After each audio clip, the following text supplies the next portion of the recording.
Oh, you're recording that. She wasn't ready. Hey, welcome back to my channel. My name's Jordan. I'm a yoga instructor and massage therapist. And I have had a really bad emotional day, which is kind of why I actually in real life look like a clown. But I've been trying to play with more makeup. Pigment has been fun to me. And this is a little sunset look I just did to cope with my crippling life. Anyways, so today I wanted to do something that would make me smile a little bit. Makeup was one of them. And now we are going to do a little answering your yoga Google questions. Brad Mondo did this actually. I'm a huge fan of Brad Mondo's YouTube, at least. As you can imagine, I don't wear his hair products. But I think his videos are hilarious and he inspired me to do this. And yeah, let's go ahead. I'm just gonna type in, is yoga a religion? This is a good one. We are actually a secret cult. We prefer to be called strictly by what we are. Just kidding. No, yoga is not a religion. That's one of my favorite things about it. I think people hear the words like namaste at the end of a class and they automatically are just like, is that like a prayer? Like the way I describe it to people who may be new to my classes or new to yoga is that namaste is sort of like an aloha. It's just like, you know, what's up? I honor you. Thanks for practicing with me type. Whatever. It can be whatever you make it, really. Is yoga a sin? That was... These are actually really funny. Is yoga bad for you? I mean, it could be. I mean, can't all good things be if you don't do them correctly or take advantage of them or whatever? Is yoga meditation? Yes. Yoga is meditation, mindful movement. Meditation means to focus yourself on one thing. It's to focus on a stimulus. And if moving your body through certain postures is a form of stimuli for you, then yeah, yoga can be meditation, but there's lots of things that can be meditation. Those were funny and good. I like the sin one. Like, yoga is not a sin. What is yoga nidra? Oh yeah, what is yoga nidra? So basically just a super long meditation. You lay on the floor and a practitioner, maybe two, will guide you through just a guided meditation just in a public class. And it's really nice because you're like lying on the floor. It's like the atmosphere and you're just able to, I want to say relax, but a meditation can sometimes not be relaxing, but it's the task thereof. Like, I don't know. I find it relaxing to simply have to fight my conscience. I don't know. What is yoga asana? Asana is the Sanskrit word for postures. What is yoga good for? This is a good question. Physical activity in general is just really good to help you release endorphins and, you know, I'm having a brain fart. Happy chemicals. Dopamine. I think that's an endorphin though. I don't know. Anyways, it helps you release the happy brain chemicals throughout your body by doing physical activity.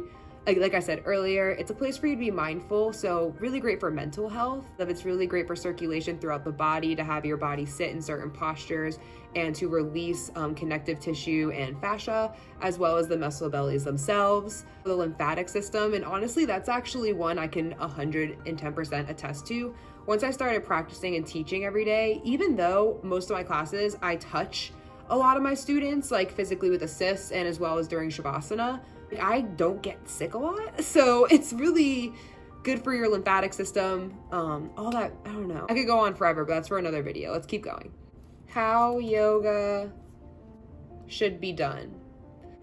I'm sorry, no one should be Googling this, but I think yoga should just be done at your own pace and with people you're comfortable around in an environment you're comfortable in and that is encouraging and loving and accepting of you. And yeah.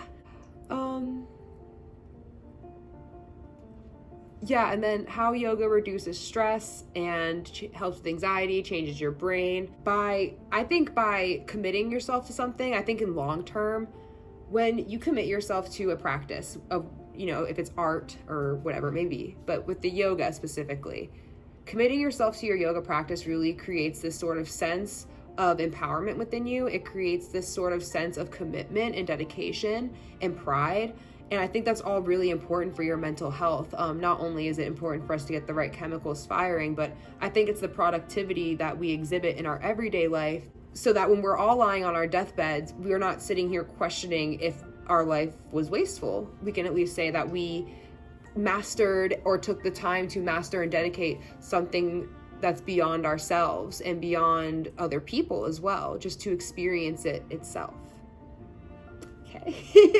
Let's Google funny beginner yoga questions. The internet's amazing. No, I am Googling this, but I am using the app Ecosia. It is powered by Google, and if you use the Ecosia browser, it allows you to plant trees with every Google search you do, or an accumulation of a certain number of Google searches plants a tree. And I've planted a crap ton of trees, and I'm stoked. Just from doing what I was going to be doing anyways. It was tight. I'm not sponsored. Do this.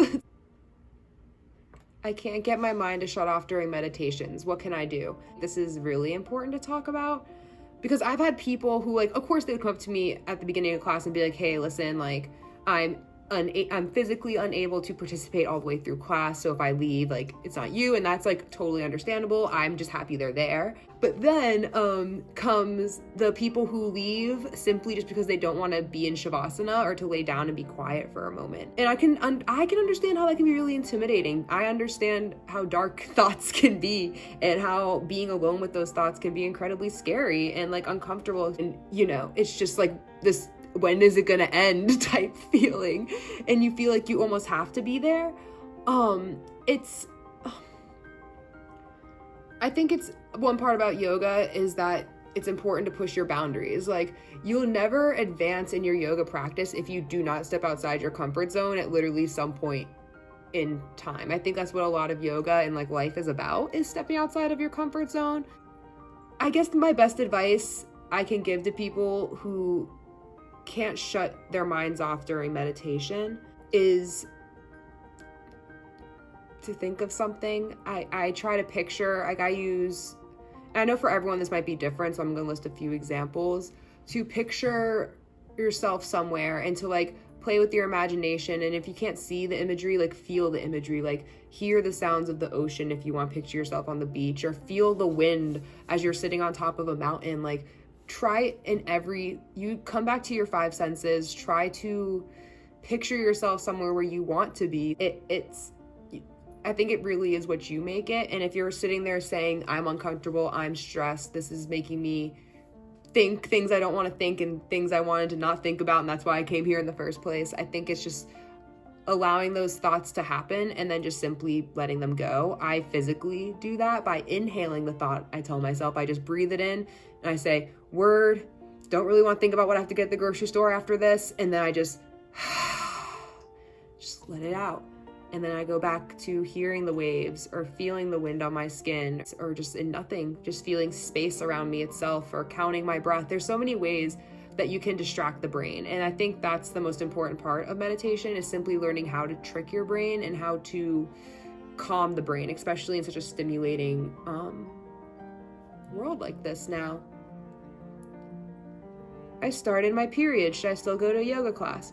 That's kind of up to you. I've heard everybody's body's different. Like, I know people till the end of time who preached, like, don't do inversions, like downward dog, handstand, because it, like, interrupts flow, like gravity's going the opposite way and whatever. Some people say, like, it doesn't matter, people don't care. I tried it out one time and I actually do get cramps if I invert. So I think it's really, like, kind of trial and error. Go to a yoga class on your period and see how you feel, and then if it doesn't feel good, then don't go back. Like, that's what I do. Like, or during my period, I do floor poses. If they go into a down dog, I'll just go into a child's pose.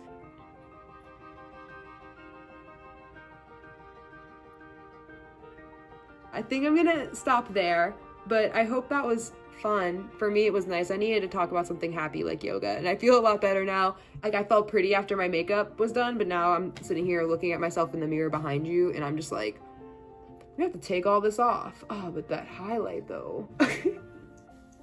Anyway, guys, thank you so much for being back here. If you're new, hi, welcome. You should definitely subscribe and be a friend here and comment below. I love talking to you guys in the comments. It's my favorite thing ever, because I'm always running around and working most of the time. So it's nice to be able to sit on like a break or when I'm like in transition between what I'm doing / working and where that is, and to just check my comments and to talk to people about their lives.